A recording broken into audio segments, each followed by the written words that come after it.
3 to 4 days of eye strain and a bit of cognitive fatigue, that part doesn't sound so bad, but 3 days a week where you can't function, that's bad.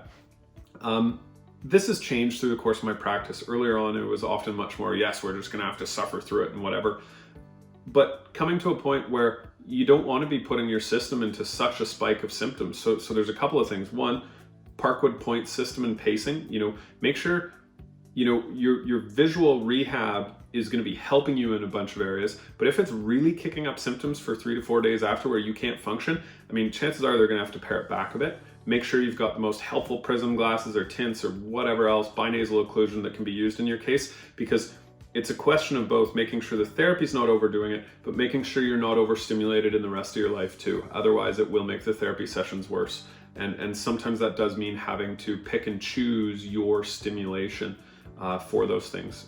Sometimes seeing patients who don't end up being able to cut back any work or overdo it in too many other ways, they end up really not doing well in vision therapy because they can't really tolerate any of the therapy.